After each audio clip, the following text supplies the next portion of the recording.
She was broken, bruised, and running out of time until a Comanche warrior stepped from the shadows with a promise. But 5 days later, she was gone. Thank you so much for watching and for all your comments. Let me know at the end if you liked the story, and where you're watching from and why you're following this. The Texas sun beat down mercilessly on the dusty plains of Comanche territory in the summer of 1868. Tall Eagle, a respected warrior among his people, rode his painted stallion along the border of their lands, keeping watch for any threats.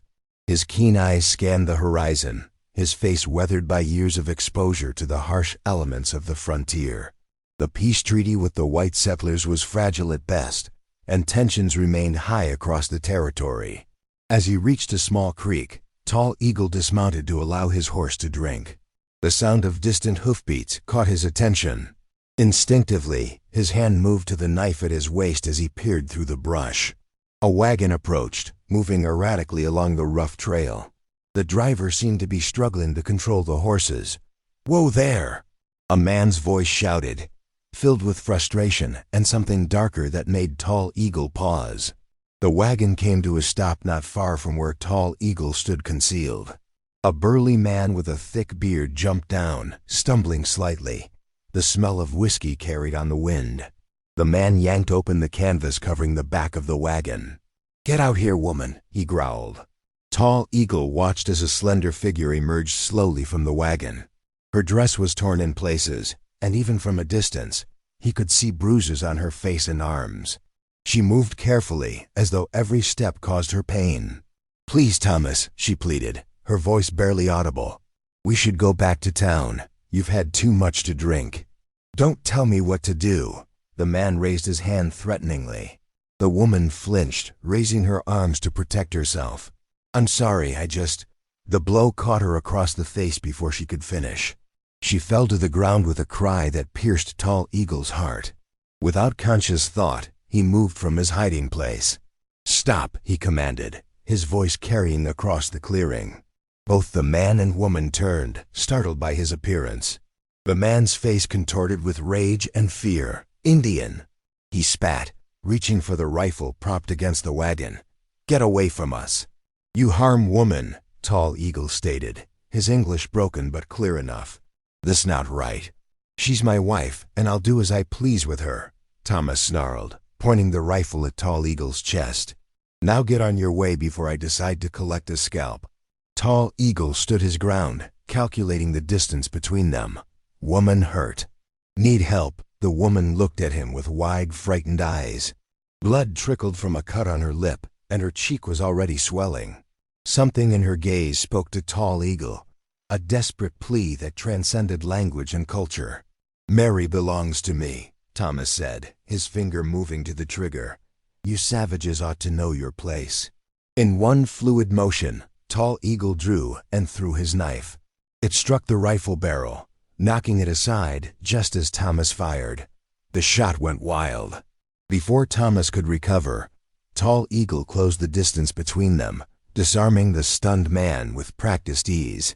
"You leave now," Tall Eagle said, holding the rifle. "Or next time, knife finds your heart." Thomas looked from Tall Eagle to his wife, rage battling with self-preservation in his bloodshot eyes. Finally, he spat on the ground. "Keep the whore," he muttered. "She ain't worth the bullet it would take to put you down." He stumbled back to the wagon, climbed onto the seat, and with a crack of the whip, set the horses in motion.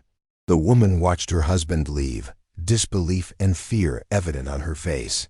When the wagon disappeared from sight, her legs gave way, and she sank to the ground, trembling. Tall Eagle approached her cautiously, aware that he might frighten her as much as her husband had. "You hurt," he said gently, kneeling a respectful distance away. "I help." She looked up at him, tears mixing with the blood on her face. "He'll come back," she whispered, "with others. They'll kill you for interfering." "I am Tall Eagle of Comanche people," he replied, pressing a hand to his chest. "Not afraid. Mary," she said after a moment's hesitation. "My name is Mary Bennett." Tall Eagle nodded. "Mary's safe now. I swear to protect you." The promise came unbidden to his lips, But as soon as he spoke the words, he knew he meant them. Something about this woman's courage in the face of such cruelty touched him deeply.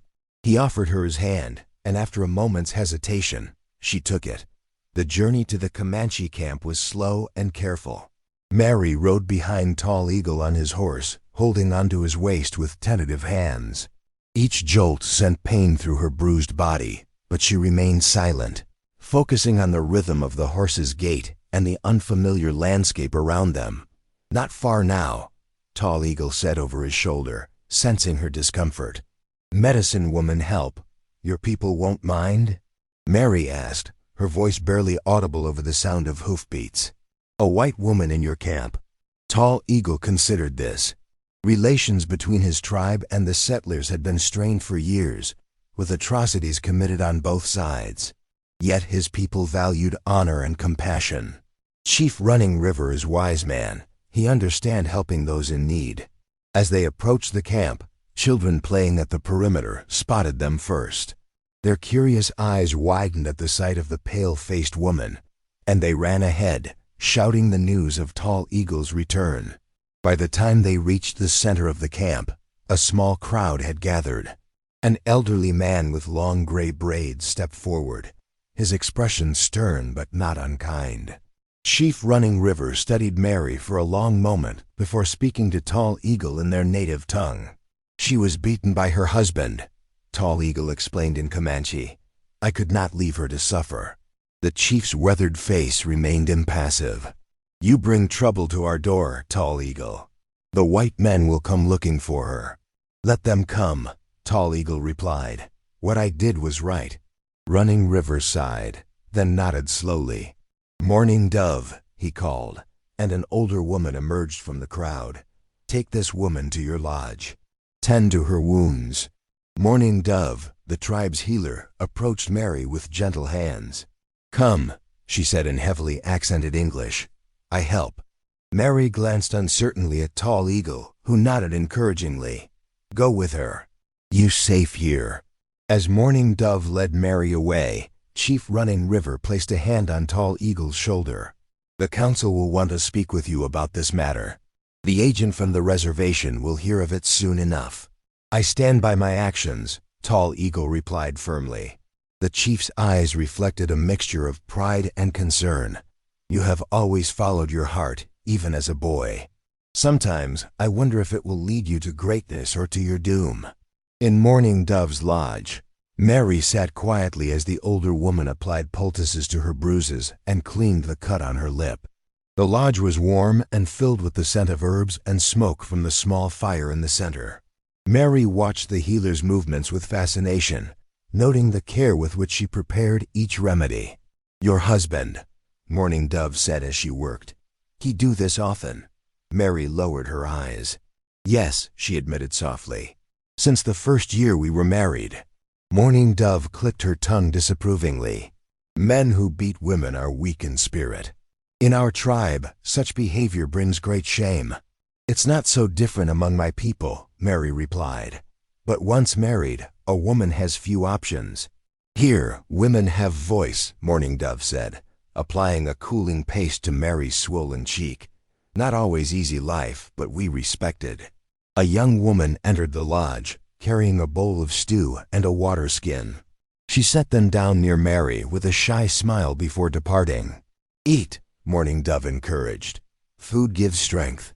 You need heal."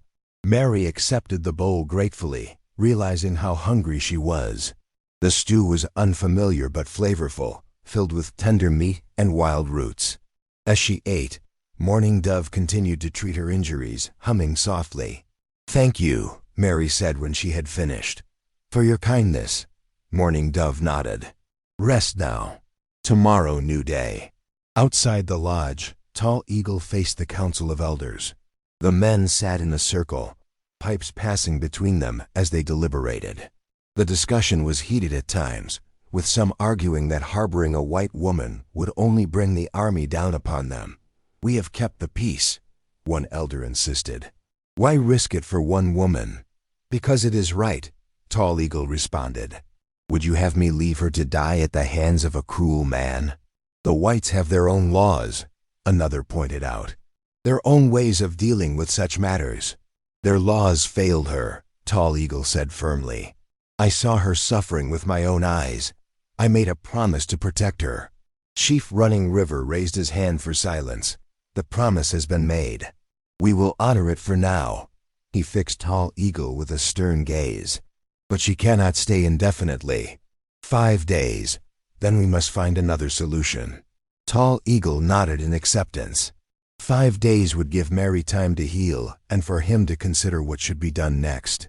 As the council dispersed, he walked to the edge of the camp, looking out toward the distant hills where the settlers' town lay. He knew Thomas Bennett would not simply accept the loss of his wife. Trouble was coming. But for now, Mary was safe, and Tall Eagle would ensure she remained so, whatever the cost. By the 3rd day, Mary had begun to move more freely as her bruises faded from angry purple to softer yellows and greens. The women of the tribe had given her clean clothing, a simple dress of soft deerskin, adorned with beadwork, and welcomed her into their daily activities. Though many still regarded her with curiosity, there was no hostility in their manner. Mary sat by the creek, watching as several women scraped hides while children played nearby. Her hands worked a small piece of leather, mimicking the techniques Mourning Dove had shown her for making a pouch. The repetitive motion was soothing, allowing her mind to wander. You learn quickly, said a voice beside her. Mary looked up to find Tall Eagle standing there, his tall frame casting a shadow across her work. She hadn't heard him approach, a testament to his natural stealth. Mourning Dove is a patient teacher, she replied with a small smile. Though I fear my stitches will never be as fine as hers. Tall Eagle sat beside her, maintaining a respectful distance. How do you feel today? Better, Mary admitted. Your people have been kind to me. They see your spirit is strong, he said simply, like a willow that bends in the storm but does not break. The compliment warmed her, so different from the harsh words she had grown accustomed to hearing from Thomas. I've never bent enough for my husband's liking, she said softly. He wanted to break me entirely. Tall Eagle's expression darkened. Such men exist in all tribes. They mistake cruelty for strength. A comfortable silence fell between them as they watched the sunlight play across the surface of the creek.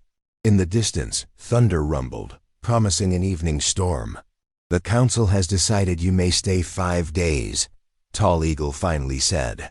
Tomorrow is the 4th day. Mary's hand stilled on her work. What happens then? We must decide what comes next. Your husband may have already gone to the authorities.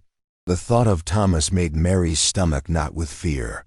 He'll claim you kidnapped me. They'll believe him. Yes, Tall Eagle agreed grimly. The agent at the reservation is not a friend to my people. He looks for reasons to punish us.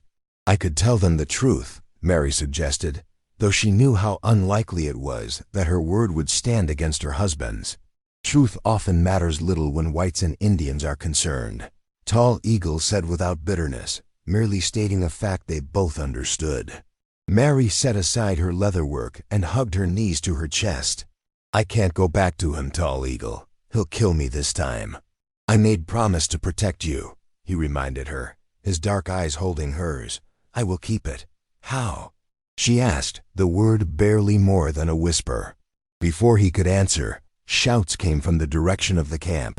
They both turned to see a young warrior running toward them, urgency in every line of his body. Riders coming, he called out in Comanche. White men with guns. Tall Eagle was on his feet instantly. How many? 6, led by a man with a red beard. They speak with the chief now. Thomas. Mary felt the blood drain from her face. He's found me. Tall Eagle helped her to her feet. Stay close to me, he instructed as they hurried back to the camp. They arrived to find a tense standoff. 6 mounted men, Thomas among them, faced Chief Running River and several warriors. Thomas's face was flushed with anger and drink, his red beard jutting forward aggressively. There she is, he bellowed upon seeing Mary, and the savage who stole her. I wasn't stolen, Mary called out, finding courage she didn't know she possessed. I was rescued. Thomas dismounted, taking a threatening step forward. "You're my wife, and you'll do as I say. Get over here now." Chief Running River held up a hand, halting Thomas's advance. "This woman came to us injured. We offered shelter as any decent people would." "Indian lover," one of the riders spat at Mary. "You've disgraced yourself." The atmosphere grew more charged as warriors began to emerge from their lodges, hands moving to weapons. Tall Eagle positioned himself slightly in front of Mary, his posture tense but controlled. "No one needs to die today," he said clearly, addressing the riders. "Return to your town. The woman stays of her own choice." Thomas's hand moved to his holster. "I'm not leaving without what's mine. I am not property," Mary said, her voice stronger now. "And I won't go with you, Thomas. Not ever again." "The law says you're my wife," Thomas growled. "And the law says I can take you home." A tall man with a sheriff's badge nudged his horse forward. "Ma'am, I understand you might be upset, but your husband has rights. I need you to come along peacefully." Mary looked desperately at Tall Eagle, fear and resolve warring within her. He returned her gaze steadily, and she found strength in his unwavering support. "Sheriff," she said, turning back to the lawman, "if I go with my husband today, I'll be dead within the week. Is that justice?" The sheriff shifted uncomfortably in his saddle. "I can't interfere in matters between a man and his wife." "And you condemn her," Tall Eagle said quietly. Thomas's patience snapped. He lunged forward, grabbing for Mary's arm. "Enough of this nonsense." Tall Eagle moved like lightning, intercepting Thomas and pushing him back with enough force to send him stumbling. "Don't touch her," Tall Eagle warned, his voice low and dangerous. For a heartbeat, time seemed suspended. Then Thomas drew his pistol. "I'll kill you, Redskin." "No!" Mary screamed as the gun raised. What happened next unfolded in a blur of motion. Chief Running River shouted a command. Warriors raised bows. The sheriff yelled for order. And through it all, Tall Eagle stood unmoving, his eyes locked with Thomas's, neither man willing to back down. The tension broke when another rider approached from the east, horse lathered from hard riding. "Sheriff!" The newcomer called. "There's a situation back in town." "The bank." The sheriff's attention snapped to the messenger. "What about the bank?" "Robbery in progress. 3 armed men." The news caused immediate confusion among the riders. The sheriff swore under his breath, clearly torn between his duties. "This isn't over," Thomas snarled. But the sheriff grabbed his arm. "Bennett, we're needed in town. We'll settle this matter later." For a moment, it seemed Thomas might refuse, but the combined authority of the sheriff and the alert stance of the Comanche warriors persuaded him. With a final venomous look at Mary and Tall Eagle, he holstered his weapon and mounted his horse. "I'll be back," he promised darkly as the group wheeled their horses and galloped away. As the dust settled, Mary found herself trembling from head to toe. Tall Eagle's hand on her shoulder steadied her. "They will return," Chief Running River said gravely. "Yes," Tall Eagle agreed. "And next time, they may not leave so easily." Mary looked between them, the reality of her situation hitting her with brutal clarity. Her presence here endangered everyone in the camp. "I can't stay," she whispered. "I won't bring more trouble to your people." Tall Eagle met the chief's eyes, an unspoken communication passing between them. "We have until morning to decide what must be done," he said finally. As they walked back toward the center of the camp, the first heavy drops of rain began to fall from the darkening sky. The storm raged through the night, wind lashing at the lodge coverings, and rain turning the ground to mud. Mary sat wrapped in a buffalo robe near the central fire of Mourning Dove's lodge, listening to the thunder crash overhead. The old healer worked quietly, preparing herbs and medicines by the light of the flames. "Storm speaks with angry voice tonight," Mourning Dove observed, glancing toward the lodge entrance where water occasionally splattered through. "Sky spirits troubled," Mary nodded, finding comfort in the woman's calm presence. "Like everything else," she murmured. Mourning Dove set aside her work and moved to sit beside Mary. "You afraid?" she stated simply. "Yes," Mary admitted. "For myself and for your people." Thomas won't stop until he gets what he wants. Or until he no longer walks this earth, the older woman said matter-of-factly. Mary looked at her in shock. I don't wish him dead. Despite everything, I don't want more bloodshed. Morning Dove studied her face in the flickering light. Your heart good. Too good for man who breaks your body. She reached out and patted Mary's hand. Sometimes, path forward not clear until we stand at crossroads. A soft call came from outside, and then Tall Eagle ducked through the entrance, water streaming from his hair and shoulders. Morning Dove rose wordlessly, gathering some dried herbs before retreating to the far side of the lodge, giving them privacy while remaining within propriety's bounds. Tall Eagle squatted by the fire, steam rising from his damp clothing. His expression was solemn, his thoughts clearly troubled. The men have gone? Mary asked. For now, he confirmed. But they will return tomorrow with more guns. Mary stared into the flames. What will happen then? Blood, he said simply. Theirs and ours.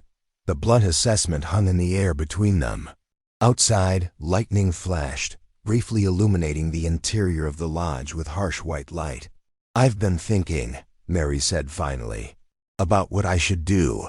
Tall Eagle waited silently for her to continue. I could go to Fort Richardson, she suggested. Speak to the commander there. There must be someone who would listen. Army men see with same eyes as settlers, Tall Eagle replied skeptically. They will return you to husband. Then I'll go farther, Mary insisted. To Dallas or even St. Louis. I have a cousin there. I could start over. Tall Eagle considered this. Journey long. Dangerous for woman alone. More dangerous than staying here and bringing war to your people? Or returning to a man who will surely kill me? She shook her head firmly. I must try. A long silence fell between them, broken only by the crackling of the fire and the steady drumming of rain on the lodge covering.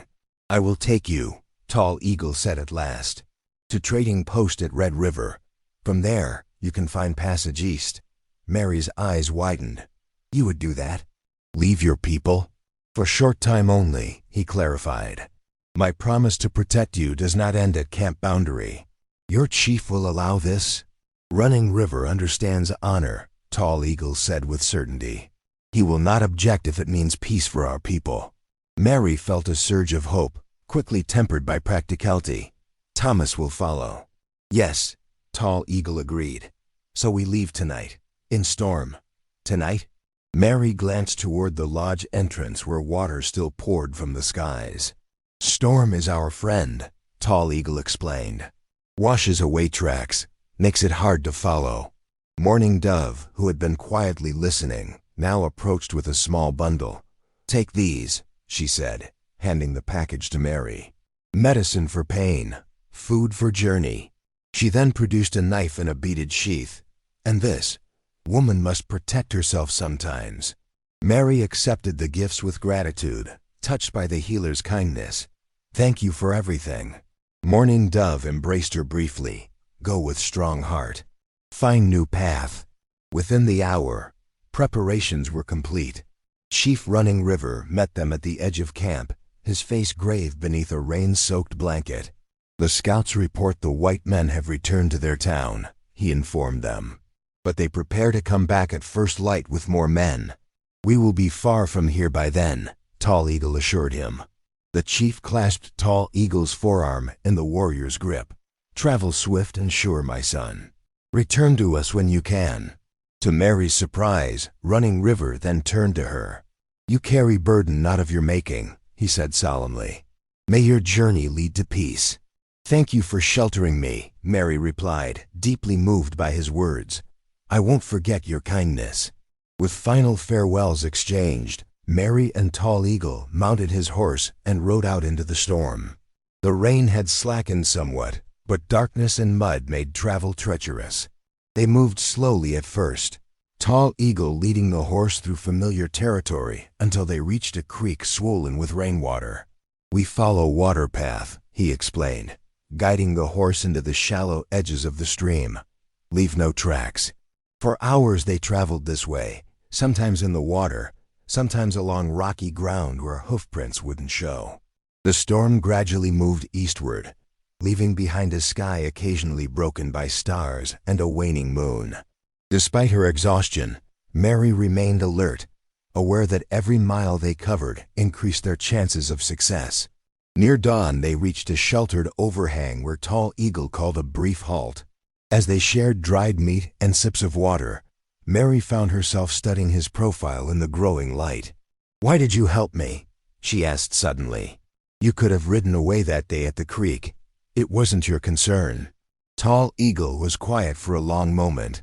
"When I was boy," he finally said, "I see white soldier beat Comanche woman. My mother, I was too small to help." His voice remained steady, but Mary could hear the old pain beneath the words. "I promised Great Spirit that day. I never stand by when innocent suffer." Mary reached out impulsively and touched his hand. "I'm sorry about your mother." He nodded once in acknowledgement. Each person carries wounds, some show on skin, others hidden in heart.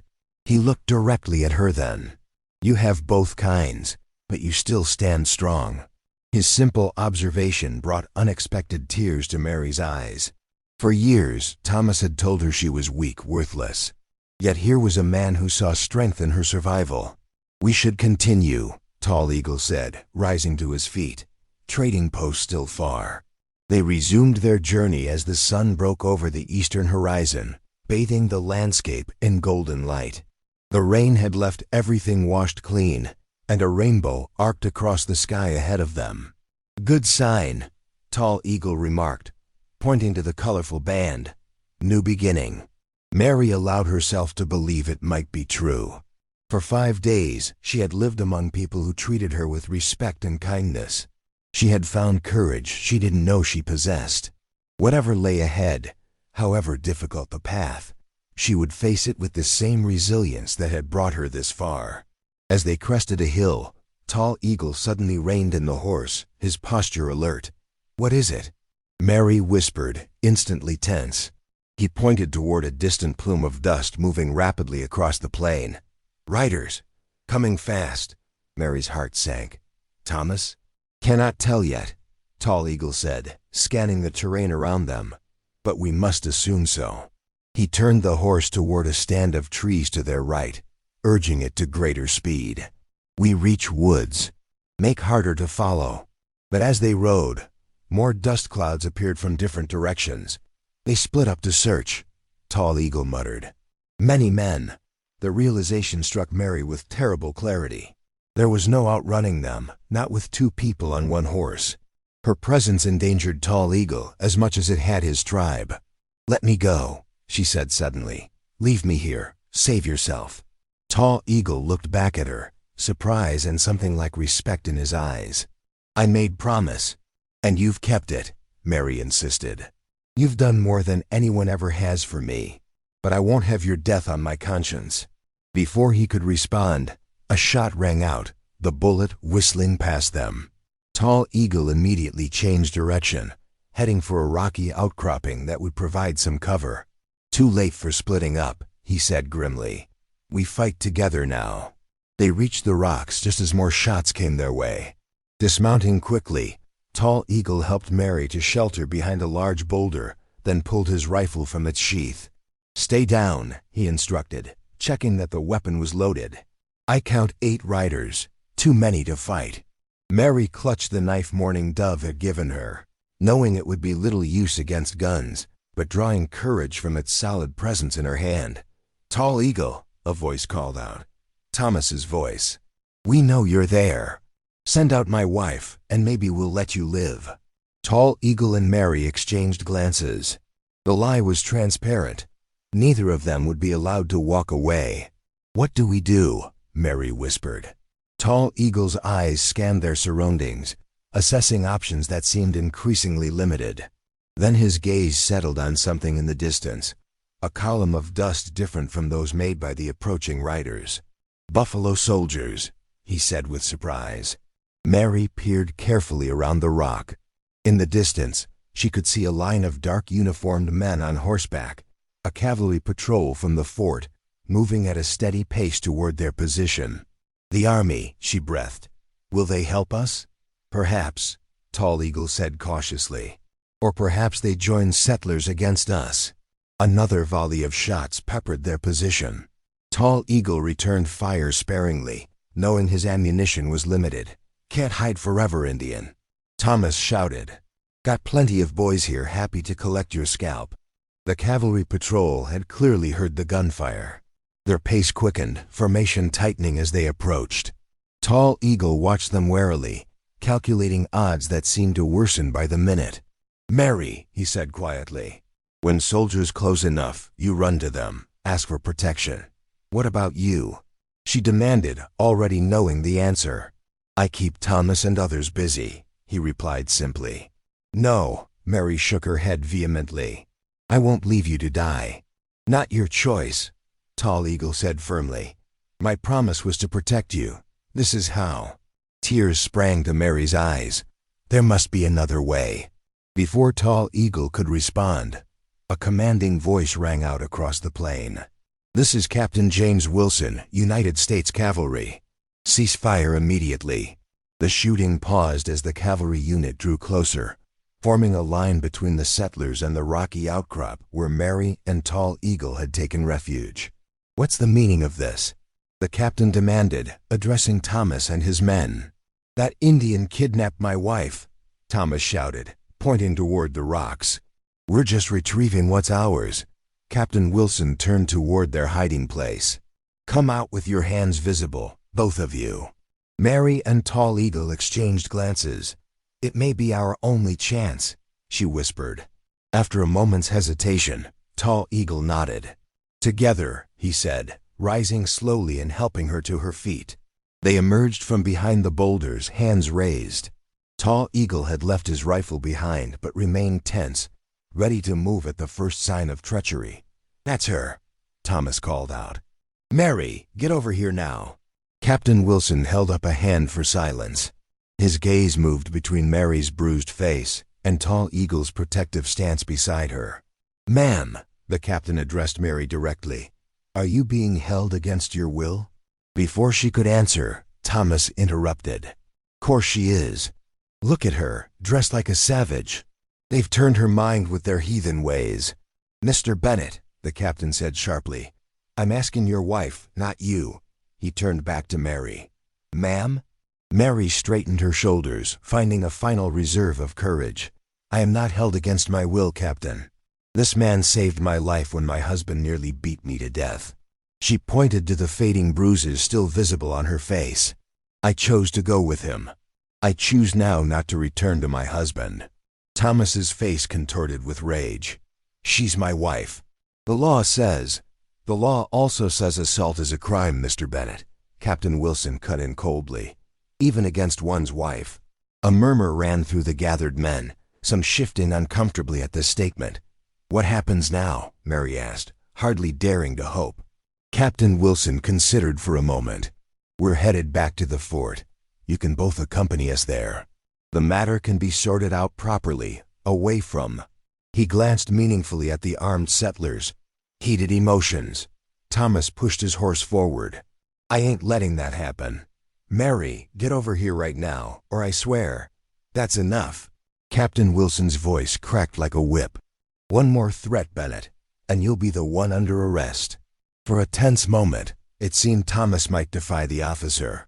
Then, with a muttered curse, he reined his horse back. This ain't over, he growled, but the fight had gone out of him for now. As the cavalry prepared to escort them to Fort Richardson, Mary turned to Tall Eagle. Will you be safe there? She asked worriedly. Tall Eagle's expression remained guarded. Not no. But better chance than here. Captain Wilson approached them. The Comanche have treaty rights, he said, having overheard their exchange. I give you my word. No harm will come to either of you under my protection. As they mounted horses provided by the cavalry and began the journey to the fort, Mary felt a strange mixture of fear and hope.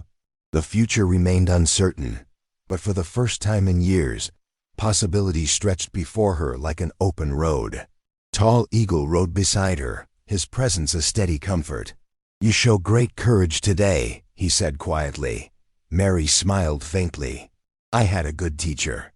As they rode eastward, neither knew what awaited them at Fort Richardson or beyond. But one thing was certain: the path they had chosen together had forever changed them both. And somehow Mary knew that whatever came next, neither of them would face it alone.